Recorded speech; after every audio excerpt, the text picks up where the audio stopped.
Écoutons maintenant le témoignage de Judith qui nous raconte comment elle a découvert Jésus, l'agneau de Dieu qui ôte le péché du monde. Bonjour Judith, bienvenue à l'heure de la bonne nouvelle. Bonjour François. J'aimerais ça que tu nous racontes, comme tu me racontais un peu tantôt avant qu'on enregistre, comment Dieu a travaillé dans ta vie, comment tu as réagi face à ce que Dieu t'a montré. J'ai trouvé ça tellement intéressant. Moi, ça fait 16 ans que je connais le Seigneur Jésus personnellement. Parce qu'avant, je pensais le connaître parce que je faisais partie d'un système religieux et que j'étais fidèle à l'Église et que, pour moi, dans ma tête, Dieu, c'était une personne qu'il fallait respecter. Il était au contrôle de tout. C'est lui qui a créé l'univers, puis qui a créé l'homme aussi. Et puis, il y avait mon respect. On pouvait aussi s'adresser à lui par des prières, puis il nous accordait ce qu'on demandait quand c'était bien pour nous. Alors moi, dans ma tête, dans tout ce que j'avais accumulé comme connaissance de Dieu, c'est que je devais accumuler des œuvres pour atteindre le ciel. Parce que je croyais qu'il y avait un ciel et un enfer après cette vie sur la terre. Puis que pour moi, l'enfer, c'était pour les gros méchants, puis ceux qui commettaient vraiment des gros péchés, puis qui ne demandaient pas pardon à Dieu avant de mourir. Mais moi, vu que j'étais une bonne personne, puis je sentais que je faisais le bien autour de moi, puis c'était des valeurs que Dieu m'avait enseignées à travers mon Église.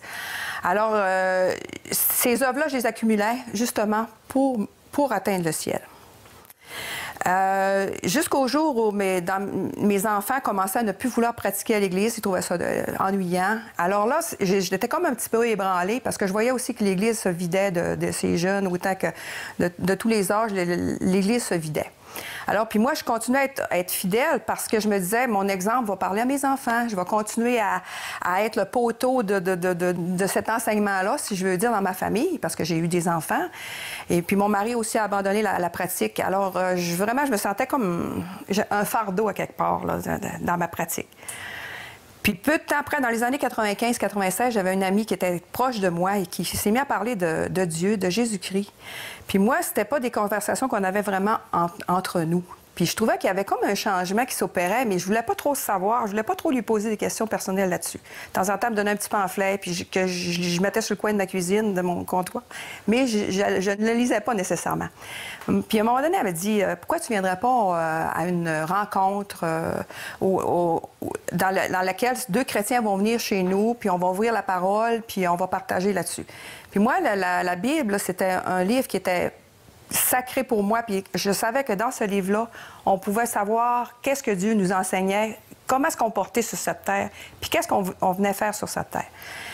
Alors, au cours de cette soirée-là, bien, on a eu un partage de versets, et puis il y en a un qui m'a profondément touchée et qui m'a vraiment déstabilisé, si je peux dire, parce que c'est le verset qui dit « Car c'est par la grâce que vous êtes sauvés, par le moyen de la foi. Et cela ne vient pas de vous, c'est un don de Dieu.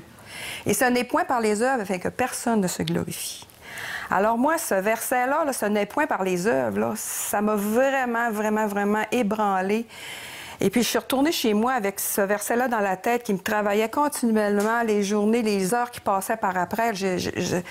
J'étais envahie par ce verset-là qui me disait que moi, mes œuvres que je voulais présenter à Dieu, ils ne me servaient plus pour mon salut. Là. C'était pas ça. C'était un don de Dieu, c'était une grâce qui me faisait là, d'être sauvée. Alors, je me suis dit, bien, regarde, c'est le temps là, que je l'ouvre, la parole de Dieu, puis il va me le dire, c'est quoi qui fait que qu'est-ce qui me sauve, qu'est-ce qui va me rendre accessible le ciel. Alors, suite à ma lecture, j'ai appris que c'était quoi qui déplaisait à Dieu. Le péché déplaît à Dieu. Alors moi, dans la pas si pire que je pensais que j'étais, je me suis aperçue que mon cœur était pas toujours bien, même si ça paraissait bien de l'extérieur. À l'intérieur, j'en commettais des péchés. Puis, je voulais vraiment avoir cette vie éternelle-là que Dieu me promettait dans sa parole. Alors, à un moment donné, je me suis mis à nous, j'ai dit, Dieu, j'ai dit, je veux l'avoir, cette vie éternelle-là. J'ai dit, j'ai appris que ce que tu étais venu faire sur la croix, tu étais venu sauver les pécheurs perdus. Puis moi, je me sens pécheur perdu. Alors, je te demande de me donner cette vie éternelle et je t'en remercie d'avance, puis c'est ça que je veux. Disons que j'ai pas le Seigneur dit dans sa parole qu'on est sauvé à partir de ce moment-là, qu'on a la vie éternelle à ce moment-là. Mais je n'avais pas nécessairement la confirmation.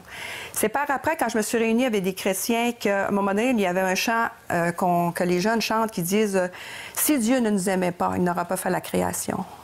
Il ne serait pas né dans une étape. Il ne serait pas mort à la croix pour nous. » Puis là, j'ai vraiment vu la croix parce qu'il y avait une image sur un tableau. Puis là, j'ai vraiment vu que le Seigneur Jésus, c'est comme si il me disait, Judith, j'ai fait ça pour toi, là, pour te rendre l'accès des cieux possible. J'ai dit merci, Seigneur, parce que j'avais vraiment la confirmation que j'avais cette vie éternelle-là, puis qu'il n'y a rien qui me l'enlèverait. Que les choses que je pensais avant, c'était des choses qui pouvaient être appelées à changer. Tandis que là, j'avais la parole qui me certifiait que j'ai la vie éternelle. Puis ça m'a soulagée. C'est un appui. Puis j'ai eu plein de bénédictions dans ma vie. J'en ai encore en abondance dans ma vie. Puis si je comprends bien, tu sais vraiment où tu t'en vas. Tu l'as, cette assurance basée... Ça, là, c'est sûr. Avant, je pensais que je l'avais. Mais là, j'ai la certitude parce que plus on lit la parole, plus on s'appuie sur ses promesses, puis plus ces promesses sont vraies. On peut s'y fier entièrement. Merci beaucoup, Judith, pour ce témoignage. Ça me fait plaisir. Je vous invite à utiliser les différents médias sociaux, soit Facebook ou encore Twitter, pour partager vos réactions suite aux messages et témoignages que vous entendez.